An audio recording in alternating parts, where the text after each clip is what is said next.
अगर मैं तुमसे पूछूं कि जिंदगी में पैसा कैसे कमाया जाता है, तो शायद तुम कहोगे पढ़ो, डिग्री लो, अच्छी जॉब लो और मेहनत करो।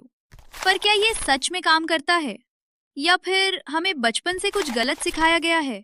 ये कहानी है एक लड़के की जिसकी जिंदगी दो लोगों ने कंप्लीटली बदल दी। एक उसका पुअर डैड और दूसरा उसका रिच डैड।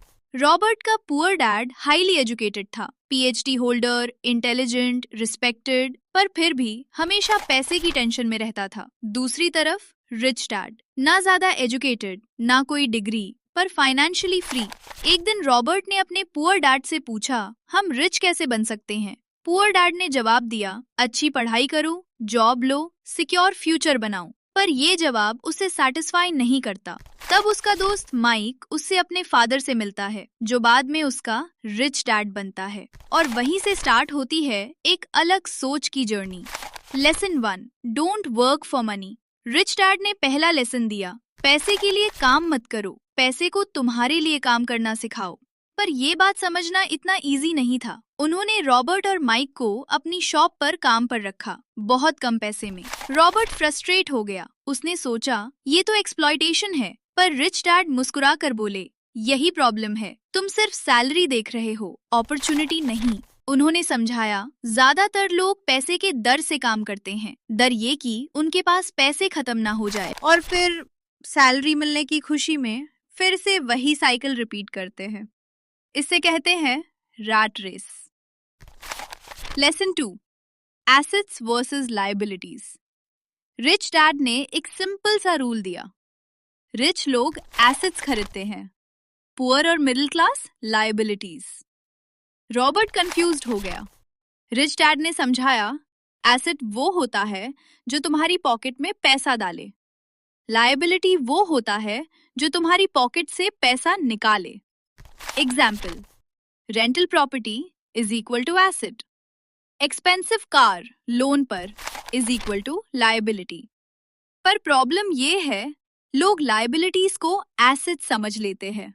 एक बड़ा घर, महंगी कार, ये सब स्टेटस दिखाते हैं, पर पैसा खा जाते हैं। रिच डैड कहते हैं, पहले एसेट्स बिल्ड करो, फिर लाइफस्टाइल अपग्रेड करो। Lesson 3, mindset matters. Poor dad कहते थे, मैं अफोर्ड नहीं कर सकता। रिच डैड कहते थे, मैं इसे अफोर्ड कैसे कर सकता हूँ। ये छोटा सा डिफरेंस पूरी जिंदगी चेंज कर देता है। पहला माइंडसेट तुम्हें रोकता है, दूसरा तुम्हें सोचने पर मजबूर करता है। रिच डैड ने सिखाया, प्रॉब्लम से भागना नहीं, उन्हें सॉल्व करना सीखो, क्योंकि हर प्रॉब्लम के अंदर एक अपॉर्चुनिटी छुपी होती है। Lesson 4, financial education. स्कूल हमें क्या सिखाता है? मैथ्स, साइंस, हिस्ट्री, पर क्या कोई हमें सिखाता है पैसे कैसे मैनेज करते हैं?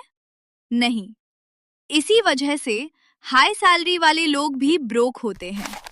रिच डैड कहते हैं, it's not how much money you make, it's how much money you keep. Financial education का मतलब है इनकम समझना, एक्सपेंसेस कंट्रोल करना, इन्वेस्टमेंट्स करना और रिस्क को मैनेज करना। Lesson 5, courage and action. Knowledge सबके पास होती है, पर सक्सेस सिर्फ उन्हें मिलती है जो एक्शन लेते हैं। लोग डरते हैं पैसे लॉस करने से, लोग क्या कहेंगे, फेलियर से, पर रिच डैड कहते हैं, लूजर्स फेलियर से डरते हैं, विनर्स उससे सीखते हैं। अगर तुम रिस्क नहीं लोगे तो तुम ग्रो नहीं करोगे। टाइम के साथ रॉबर्ट समझ जाता है कि जिंदगी सिर्फ जॉब करने के लिए नहीं है, बल्कि फाइनेंशियल फ्रीडम अचीव करने के लिए है। उससे रियलाइज होता है, पैसा इम्पोर्टेंट है, पर उससे भी ज्यादा इम्पोर्टेंट है उसकी अंडरस्टैंडिंग। मेहनत जरूरी है, पर स्मार्ट थिंकिंग उससे भी ज्यादा जरूरी है। और सबसे बड़ा लेसन, रिच बनना पहले दिमाग में होता है, बैंक अकाउंट में बाद में। तो आज खुद से एक सवाल पूछो, क्या तुम सिर्फ पैसे के लिए काम कर रहे हो, या तुम पैसे को अपने लिए काम करना सिखा रहे हो? क्या तुम एसेट्स बना रहे हो या सिर्फ लायबिलिटीज खरीद रहे हो? डिसीजन तुम्हारा है, पर याद रखो, अगर तुम अपनी सोच बदल लोगे तो तुम अपनी पूरी जिंदगी बदल सकते हो।